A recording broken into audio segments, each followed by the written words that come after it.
How long are you going to stay exactly where you are? Not broken enough to change, not disciplined enough to grow.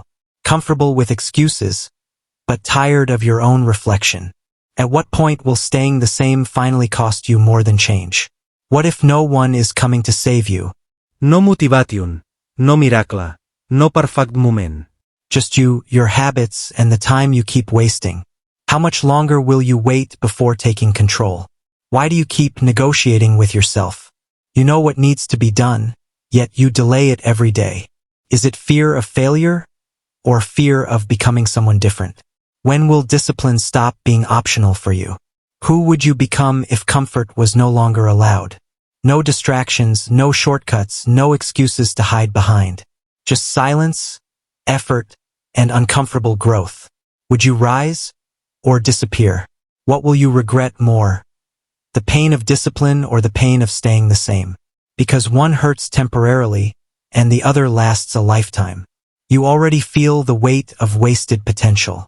So tell me, how much longer will you carry it? Theme: the cost of staying the same. There is a quiet moment that visits everyone, usually late at night, when the noise fades and the truth has nowhere to hide. No motivation videos playing.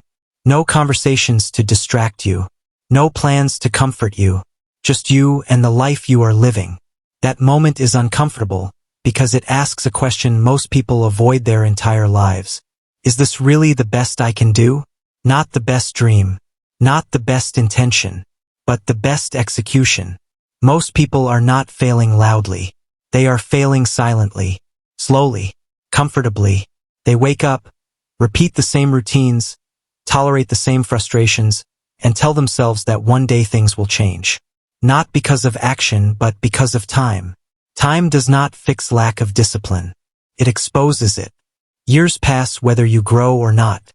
And one day, the gap between who you are and who you could have been becomes painful to look at.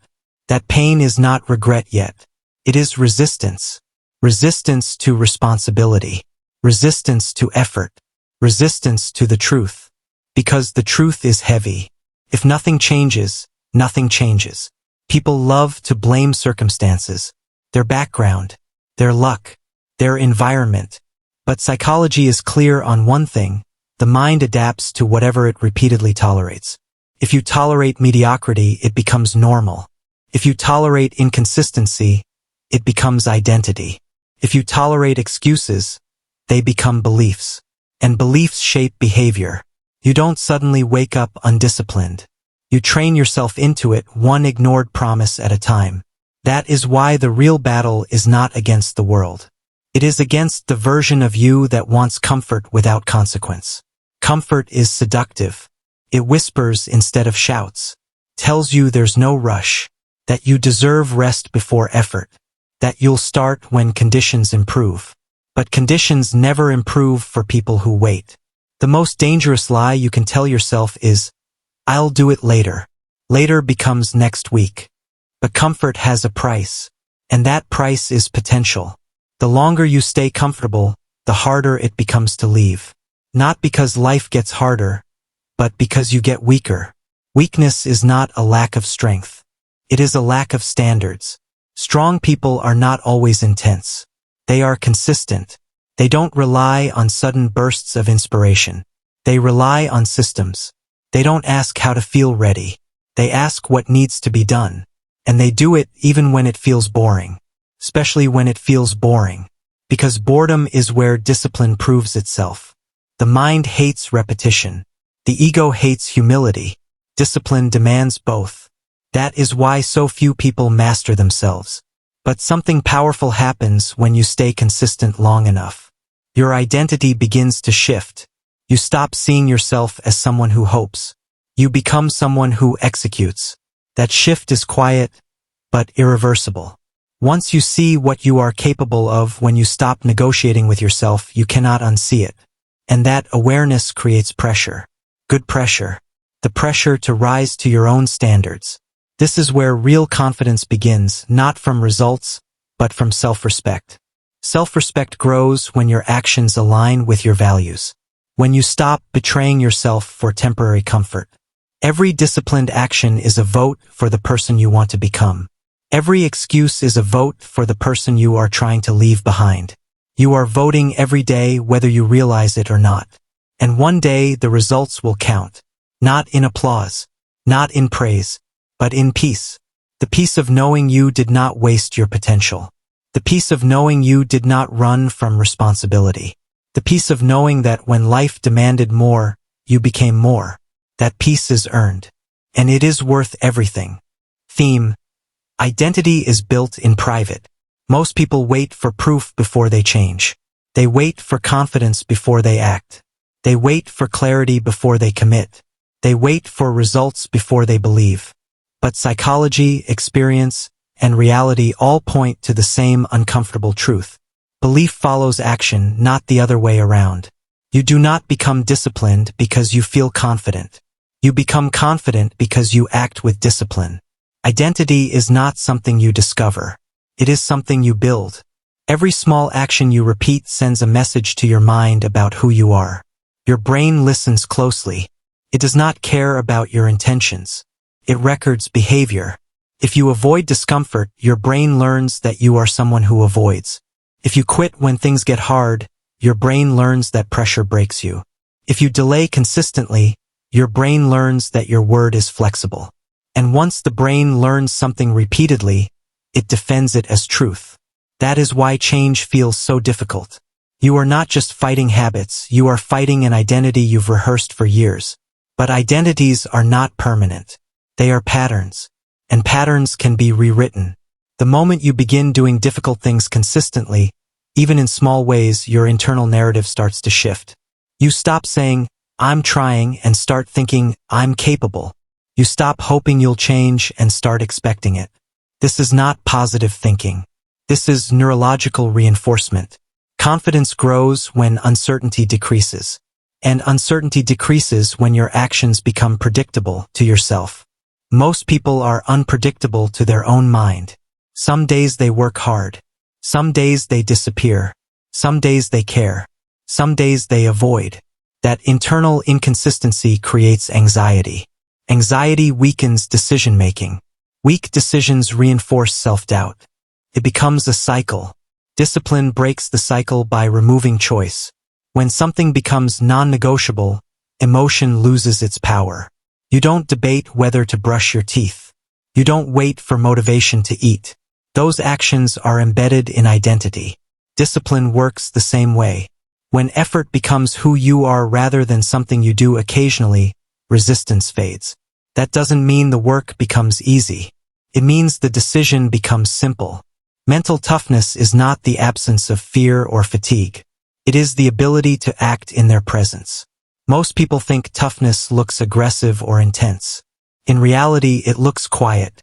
It looks like showing up on ordinary days. It looks like continuing when progress is invisible. It looks like restraint when impulse demands comfort. Pressure reveals who you are rehearsing to be. When life applies stress, people don't rise to their goals. They fall to their identity. That is why so many people collapse under pressure. They trained for comfort, not resistance. Discipline is resistance training for the mind. Every time you do something hard voluntarily, you teach your nervous system that discomfort is survivable. That lesson is priceless. Because when real pressure arrives, failure, loss, uncertainty, your system doesn't panic. It adapts. That is the difference between people who break and people who bend. Mental toughness is built long before it is needed. The hardest part of this journey is not effort. It is patience. Results lag behind behavior. Always. You will do the right things long before you feel rewarded for them. That delay is where most people quit. They mistake silence for failure. They mistake slow progress for wasted effort. But progress is often invisible until it becomes undeniable. The discipline to continue without validation separates those who change from those who talk about change. And as your behavior stabilizes, something unexpected happens. Your standards rise. You stop tolerating chaos. Y.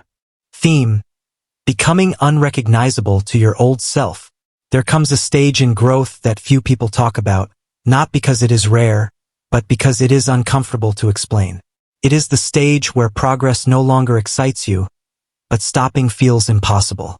You are no longer chasing motivation, yet you are not fully satisfied either. You are somewhere in between, no longer who you were, but not yet who you are becoming. This is where most people turn back. Not because they are incapable, but because this stage offers no applause. There is no dramatic breakthrough. No visible reward. Just quiet continuation. And continuation requires emotional mastery. At this point, discipline has already reshaped your habits. Now it must reshape your relationship with emotion. You begin to realize that feelings are not instructions. They are signals. And signals can be observed without being obeyed.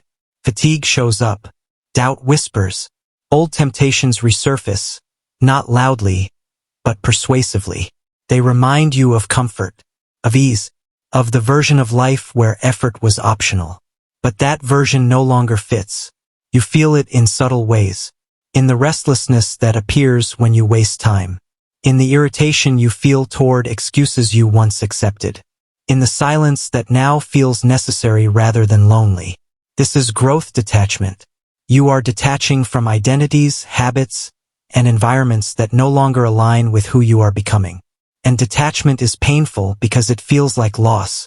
You lose familiarity. You lose shared routines. You lose versions of yourself that once felt safe. But what you gain is alignment. Alignment between action and purpose. Alignment between effort and direction. Alignment between who you are and how you live. Purpose does not arrive as a sudden revelation. It emerges gradually, through commitment. The more disciplined you become, the clearer your priorities grow. Distractions lose their appeal because they no longer serve the future you are. Most people chase outcomes. Disciplined people build foundations. And foundations are invisible until something tries to shake them. Life will test you. It always does. Not as punishment, but as proof. Proof of what you have built internally. When pressure arrives, you no longer ask, "Why is this happening to me?" You ask, "What is this asking of me?" That question marks emotional maturity. You stop reacting emotionally to temporary discomfort. You stop dramatizing difficulty. You stop seeking escape when things get heavy. Instead, you ground yourself in process. Process over mood. Process over fear. Process over ego. This is where resilience becomes instinctive. You don't need to hype yourself up anymore. You don't need external validation. You trust your system. You trust your discipline. You trust your ability to endure. And endurance is power. There will still be lonely days. Discipline does not remove loneliness, it reframes it. Loneliness becomes space. Space to think clearly. Space to act intentionally. Space to grow without interference. You learn to sit with discomfort without trying to distract yourself from it. That skill alone separates those who mature from those who remain emotionally reactive. You are no longer trying to prove anything to anyone. Not because you gave up, but because you outgrew the need. This is when people begin to notice. Not because you announce your growth, but because your presence changes. Your energy is steadier. Your decisions are firmer. Your words carry weight because they are backed by action. People may not know what changed, but they feel it, and you feel it too. You look back at old versions of yourself and realize they could not survive your current standards. Not out of weakness, but because they were never trained for responsibility at this level. You become selective with your time, selective with your energy, selective with your commitments, not from arrogance but from clarity. You understand now that every yes,